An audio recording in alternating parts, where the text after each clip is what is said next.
Hello' students, welcome to সেৱা পাঠশালা। আজি তোমালোকৰ ক্লাছ 9-ৰ বৈচিত্ৰ্যময় অসমৰ যিটো কলিতাসকল চেপ্টাৰটো আছে, এই চেপ্টাৰটোৰ যিমানখিনি ভিতৰৰ কুৱেশ্যন আনচাৰ আছে, ইয়াৰ উপৰি MCQ আৰু প্ৰশ্নাৱলীৰ যিখিনি কুৱেশ্যন আনচাৰ আছে, মই তোমালোকৰ কাৰণে একেবাৰে শ্বৰ্ট ফৰ্মত লিখি আনিছোঁ। আৰু তোমালোকে এই কুৱেশ্যন আনচাৰখিনি ধুনীয়াকৈ বহীত লিখি ল'বা আৰু সেই কুৱেশ্যনখিনি তোমালোকে মুখস্থ কৰিবা। আৰু মই একদম যিমান পাৰোঁ শ্বৰ্ট নিয়মত তোমালোকৰ কাৰণে লিখিছোঁ, গতিকে তোমালোকে কুৱেশ্যন আনচাৰখিনি ধুনীয়াকৈ পাতি ল'বা আৰু মই যেনেকৈ কৈছোঁ তোমালোকে ঠিক সেইদৰেই মুখস্থ কৰি ল'বা। প্ৰথমে আমি প্ৰশ্নাৱলীৰ যিখিনি কুৱেশ্যন আনচাৰ আছে সেইখিনি আলোচনা কৰোঁ। ইয়াৰ পিছত মই পাঠৰ যিখিনি ভিতৰৰ কুৱেশ্যন আনচাৰ আছে মই সেইখিনি তোমালোকক দেখুৱাই দিম। এতিয়া প্ৰশ্নাৱলীৰ প্ৰথম কুৱেশ্যনটো চোৱা, যে কলিতা জনগোষ্ঠীৰ খাদ্য পৰম্পৰাৰ বিষয়ে চমুকৈ লিখিব দিছে আমাক। গতিকে এইটোৰ এনচাৰ চোৱা প্ৰথমে। ইয়াৰ উত্তৰ চোৱা, যে কলিতাসকলৰ প্ৰধান আহাৰ ভাত। ভাতৰ লগত বিভিন্ন শাক পাচলিৰ ব্যঞ্জন, আলু পোৰা, আলু পিটিকা, তাৰপিছত বেঙেনা পিটিকা, কঁঠাল গুটি পোৰা, মাছ পোৰা, ঔটেঙাৰে ৰন্ধা মাছ, কচু সিজোৱা, কোমোৰাৰে ৰন্ধা হাঁহৰ মাংস আদি খায়। তেওঁলোকে কলা খাৰ নিমখ হিচাপে ব্যৱহাৰ কৰে। জলপান হিচাপে কোমল চাউল, চিৰা, তাৰপিছত সান্দহ গুড়ি, কল, গুড়, মিঠৈ আদি গ্ৰহণ কৰে। আলহী অতিথিক লাৰু পিঠা যেনে ঘিলা পিঠা, চুঙা পিঠা, কল পিঠা আদিৰে সন্মান কৰে। সৰিয়হৰ তেল সাধাৰণতে ৰন্ধনত ব্যৱহাৰ কৰে। তাৰপিছত খোৱাৰ শেষত তামোল পাণ গ্ৰহণ কৰা এটা কলিতাসকলৰ পৰম্পৰা। 2 নম্বৰ কুৱেশ্যনটো চোৱা, কলিতা জনগোষ্ঠীৰ আ অলংকাৰ আৰু সাজপাৰৰ বিষয়ে চমুকৈ লিখা। ইয়াৰ উত্তৰ চোৱা, যে কলিতা মহিলাসকলে মেখেলা চাদৰ, ৰিহা, চেলেং আদি পৰিধান কৰে। পুৰুষসকলে গামোচা, ধুতি, চুৰিয়া, চোলা আদি পিন্ধে। ৰঙাপাৰীৰ ফুলাম গামোচা বিশেষ মৰ্যাদাসূচক। আ অলংকাৰ হিচাপে সোণ, ৰূপ আৰু পিতলৰ গহনা যেনে বৰগাঁঠি, খাৰু, কাণৰ অলংকাৰ, হাৰ আদি ব্যৱহাৰ কৰে। 3 নম্বৰ চোৱা, 3 নম্বৰ কুৱেশ্যন আমাক কি দিছে, কলিতা জনগোষ্ঠীৰ উৎসৱ পাৰ্বণৰ বিষয়ে চমুকৈ লিখা। উত্তৰ, কলিতাসকলে বিহু, 3টা বিহু পালন কৰে, বহাগ বিহু, কাতি বিহু আৰু মাঘ বিহু।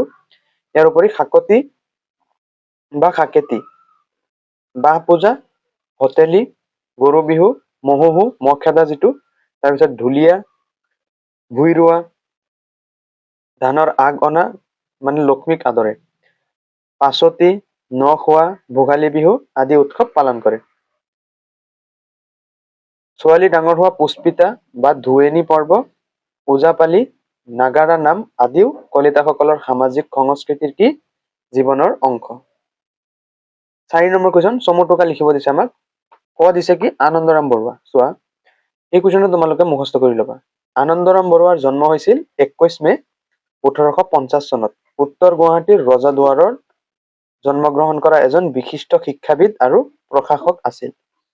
তেওঁ শিৱসাগৰ, ময়মনসিং আদি জিলাত সহকাৰী মেজিষ্ট্ৰেট আৰু কালেক্টৰ হিচাপে কাৰ্যনিৰ্বাহ কৰিছিল। 1884 চনত নোয়াখালী জিলাৰ মেজিষ্ট্ৰেট হয়। বাংলা ভাষাৰ এক অভিধান প্ৰস্তুত কৰাৰ গুৰুত্বপূৰ্ণ কাম হাতত দিছিল যদিও ইয়াক সম্পূৰ্ণ কৰিব নোৱাৰিলে। 1889 চনত বাংলাত তেওঁৰ মৃত্যু হয়।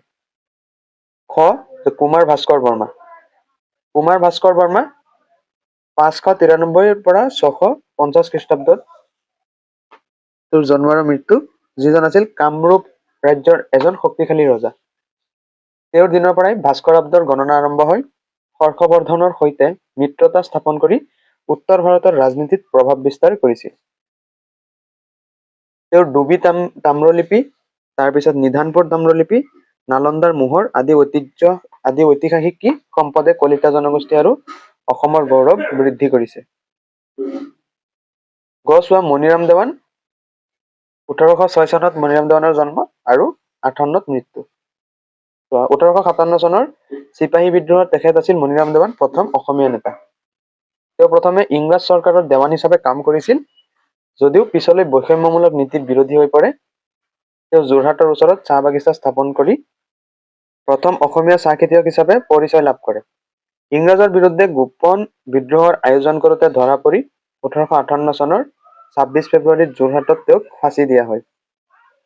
তাৰপিছত চোৱা, বাণীকান্ত কাকতি। ডক্টৰ বাণীকান্ত কাকতি 1894 জন্ম আৰু 1952 চনত মৃত্যু।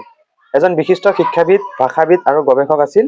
তেওঁৰ গ্ৰন্থ কলিতা জাতিৰ ইতিবৃত্ত আৰু Assamese its formation and development এইটো তোমালোকৰ এমচিকিউ আহিব পাৰে হা এই বস্তুটো চাবা যে Assamese its formation and development এই গ্ৰন্থখনিৰ লিখক কোন যি গ্ৰন্থৰ বাবে বাণীকান্ত কাকতে কি ডক্টৰেট উপাধি পাইছিল তাৰপিছত চোৱা অসমীয়া ভাষা সাহিত্যৰ মূল্যৱান অৱদান তেওঁ কটন কলেজ আৰু গুৱাহাটী বিশ্ববিদ্যালয়ত অধ্যাপনা কৰিছিল আৰু অসমীয়া ভাষাৰ স্বকীয়তা স্থাপনত গুৰুত্বপূৰ্ণ ভূমিকা পালন কৰিছিল এতিয়া চোৱা ষ্টুডেণ্ট কেইটামান এমচিকিউ যে কলিতা জনগোষ্ঠীৰ প্ৰধান আহাৰ কি এ দিছে গৰম ৰুটি বি দিছে ভাত চি আলু ডি হ'ব মাছ কোনটো শুদ্ধ হ'ব খটো শুদ্ধ হ'ব যে কলিতা জনগোষ্ঠীৰ প্ৰধান আহাৰ হ'ল ভাত নেক্সট 2 নম্বৰ চোৱা কলিতা মহিলাৰ জাতীয় সাজ পোছাক কোনটো ক দিছে চুৰিয়া কামিজ খ লুংগি পাঞ্জি গ মেখেলা চাদৰ আৰু ঘ পাতনি কোনটো অপশ্যন শুদ্ধ হ'ব যে অপশ্যন গ হ'ব শুদ্ধ উত্তৰ মেখেলা চাদৰ তিনি চোৱা কলিতাসকলে বিহুৰ উপৰি কি পূজা পালন কৰে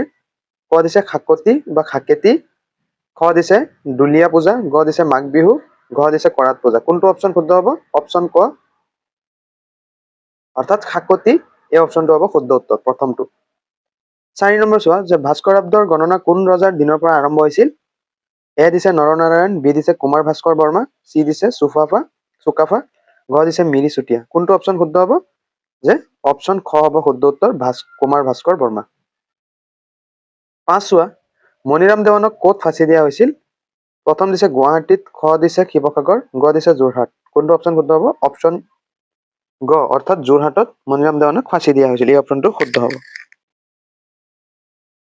6 চোৱা ডক্টৰ বাণীকান্ত কাকতিৰ গ্ৰন্থ আছামিজ ইটছ ফৰ্মেশ্যন এণ্ড ডেভেলপমেণ্টৰ বাবে কোন বিশ্ববিদ্যালয়ে ডক্টৰেট উপাধি দিছিল উত্তৰ হ'ব কোনটো খ যে কলিকতা বিশ্ববিদ্যালয়ে ডক্টৰ বাণীকান্ত কাকতিক ডক্টৰেট উপাধি দিছিল 7 চোৱা কলিতাসকলে খোৱাৰ শেষত কি গ্ৰহণ কৰে ক মিঠৈ খ তামোল পাণ গ চাহ ঘ পানী কোনটো অপশ্যন যে অপশ্যন খ অৰ্থাৎ তামোল পাণ গ্ৰহণ কৰে তাৰপিছত 8 চোৱা আনন্দৰাম বৰুৱা ক'ত মৃত্যুবৰণ কৰে প্ৰথম অসমত কৈছে খ বাংলাত গ উৰিষ্যাত ঘ বিহাৰত কোনটো অপশ্যন খ হ'ব শুদ্ধ উত্তৰ যে বাংলাত 9 নম্বৰ চোৱা কলিতাসকলৰ উৎসৱ মহোহো কি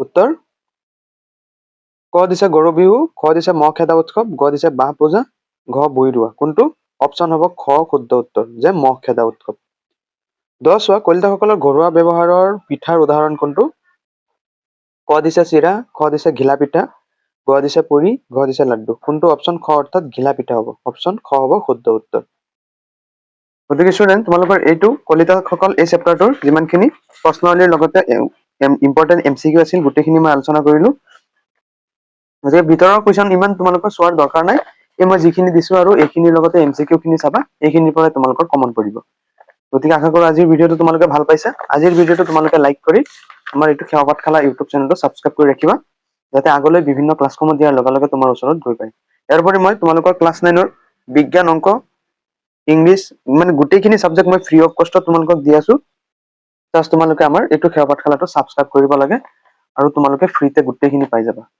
গতিকে আজিৰ ভিডিঅ'টো তোমালোকে লাইক কৰি লগৰ বন্ধু বান্ধৱীলৈ শ্বেয়াৰ কৰিবা আৰু আমাৰ সেৱা পাঠশালা ছাবস্ক্ৰাইব কৰিবা আজিলৈ আহিছো থেংক ইউ